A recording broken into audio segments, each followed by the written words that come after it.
And welcome to this Knee Pathway webinar. My name is Hannah Arms, and today we're going to be talking about smoking cessation.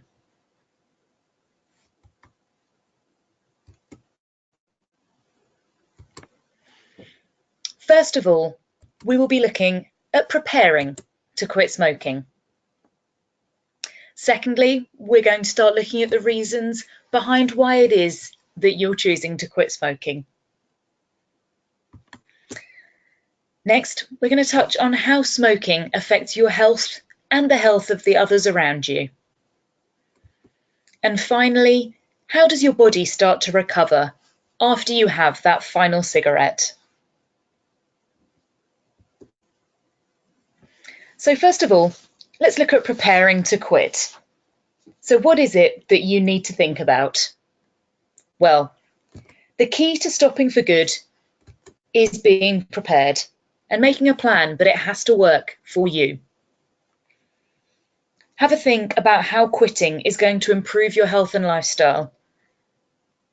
How is it going to let you do more with your life than you are at the moment?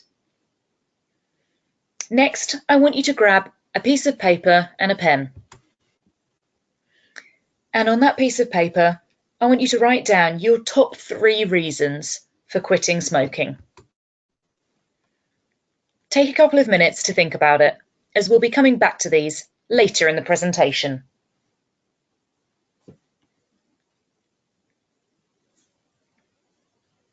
So how is it that you're going to prepare? Well, the first thing to do is to pick that all-important date of when it is you're going to quit smoking. Keep that date in the forefront of your mind. Mark it on a calendar, put it on your desk at work, but you need to keep thinking about it all the time. The other thing to plan for is how you're going to deal with the temptations that will no doubt come your way through this period. Quitting smoking is going to be difficult, so to be as prepared as you can for how you're going to deal with these things along the way is the best way to be successful. It's also useful to talk to your GP about potential local smoking cessation services and what the NHS can offer in terms of helping you quit. So moving on, why is it that you're quitting? Well, there are many benefits to quitting smoking, some of which we will touch on in this presentation, and there are others that you may not expect. Health, you can have huge benefits from as you quit smoking. Can cause drastic improvements to your lifestyle and health in ways you may not expect. Interestingly, once you quit smoking, some of the benefits are immediate, and you'll get some mid and longer term benefits as well. Some of these benefits you'll be able to see, like changes in your skin, in your teeth, and some of them you're going to be able to feel, that your breath is easier and that you're able to climb to the top of the stairs without having to stop for a break.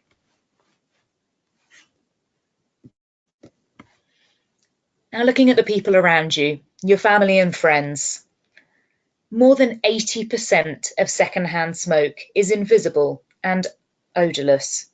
So no matter how careful you think you're being, your family are still breathing in harmful poisons, putting their health at risk.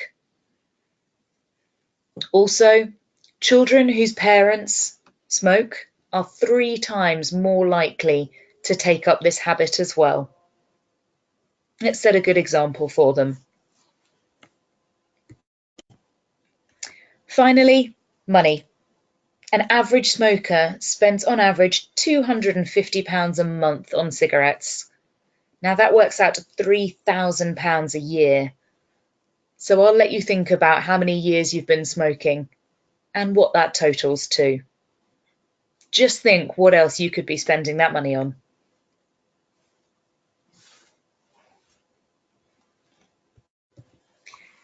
Next, we're going to look in a little bit more detail about how smoking affects your health.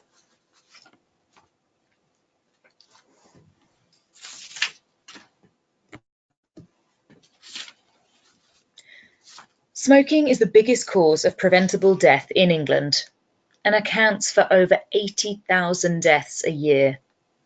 And 1 in 2 smokers will die from a smoking-related disease.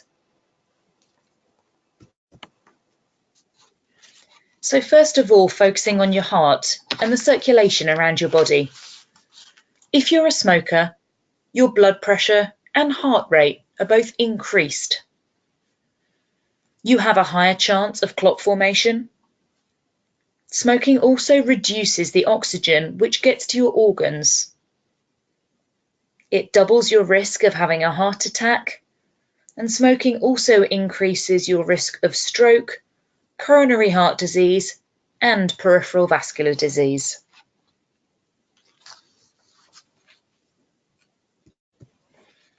Next, let's think about your bones and skin. So as well as reducing oxygen to all of your organs, smoking also reduces oxygen to all of your skin. And those top layers of your skin will really start to show premature aging. On average, a long-term smoker tends to look between 10 and 20 years above their real age. Smoking can also cause bones to become weak and brittle, leaving you at more chance of fractures.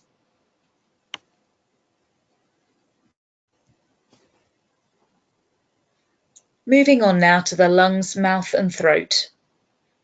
You may have noticed that you find your breathing difficult, perhaps when you're exerting yourself, and sometimes when you're not.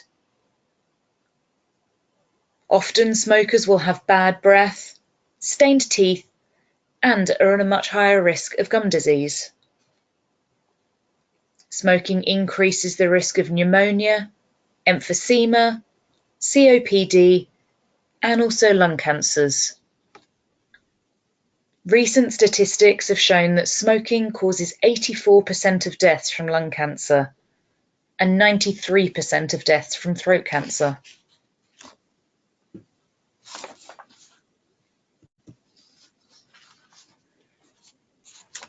Your stomach. Again, we have a significantly higher risk of cancers in the stomach and kidneys in those who smoke compared to those who don't. Smokers are at a higher risk of developing stomach ulcers and also suffering from acid reflux.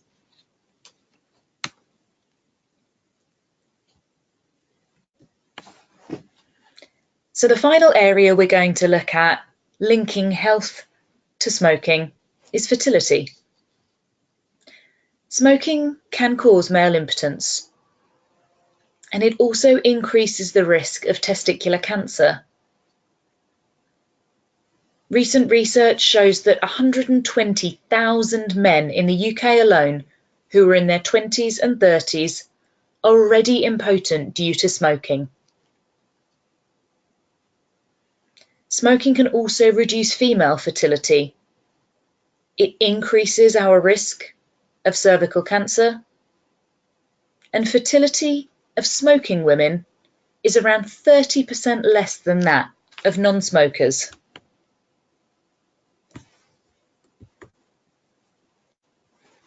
So, on a positive note, how does your body recover after you stop smoking? Well, from the minute you stop, your body immediately begins its recovery process. Now, during that time, it's very usual to feel some withdrawal symptoms. Some of these might be an urge to smoke again, restlessness, irritability, and fatigue. We spoke at the beginning about being prepared. This is where your preparation is going to pay off. By having a way to deal with these withdrawal symptoms is just making you more likely to be successful.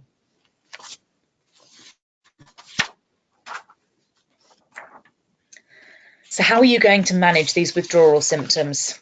Well, here's a couple of ideas. First of all, talking to someone. It might be that you've asked a friend or a family member to be an accountability partner for you. Someone that when you're thinking about having a cigarette, you can send them a call or a text, and they're going to be there to support you through your quitting. Talking to someone can also be a great distraction. So if you're thinking about having one at home, pop next door and have a chat. Going for a brisk walk. This can help clear your head and your lungs at the same time. Staying busy. This is going to be a really important one. Having a distraction from what you're thinking about, and it can be anything. Choose something you enjoy and use that as your go-to activity whenever you're thinking about having a cigarette. Drinking a glass of water, again, it has a little distraction, keeps you occupied for a couple of minutes. Final tip here is just changing the scene. Sometimes moving out of the situation or the room that you're in can be enough to let that craving disappear.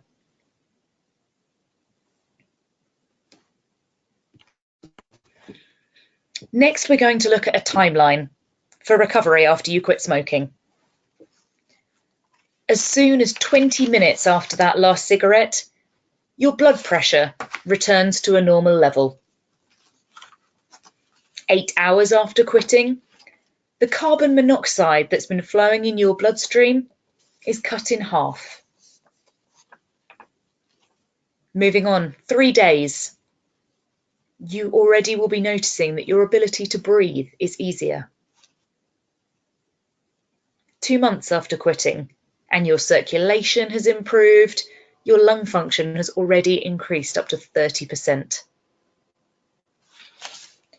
1 year after quitting, your risk of having a heart attack has reduced by half. Moving on to 5 years, your risk of stroke has reduced to that of a non-smoker. 10 years down the line, and your risk of lung cancer has now reduced to that of a non-smoker as well. And our final mark here is 15 years after that last cigarette. Your risk of heart attack has now reduced to that of a non-smoker as well.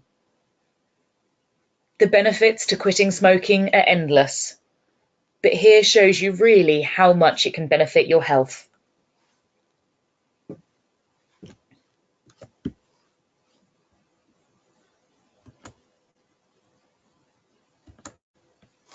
We would also recommend speaking to your doctor. They can provide information on local stop smoking initiatives. They can also explain some of the different nicotine replacements, which may also help you to quit for good.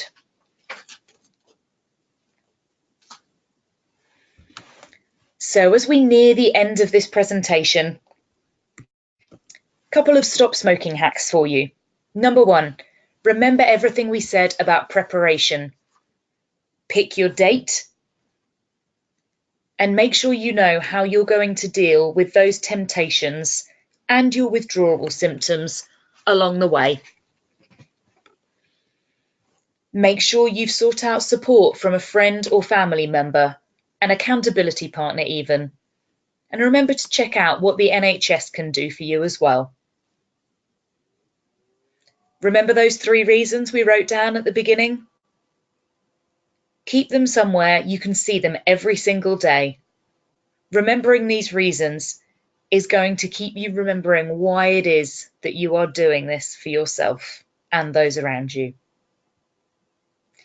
Distractions, keeping yourself occupied so you're not thinking about smoking, or if it does cross your mind, that you can go and distract yourself with an activity.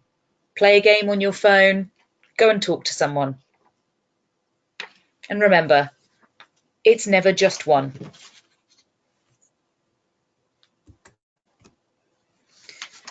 Finally, we'd recommend that you go and check out the NHS Stop Smoking resource at www.nhs.uk/smoke-free. There's many success stories on there to keep you motivated throughout your journey, some good ideas for distraction, and some extra support that you can gain from this service as well. We wish you all the luck in your quit smoking journey. Thank you for listening.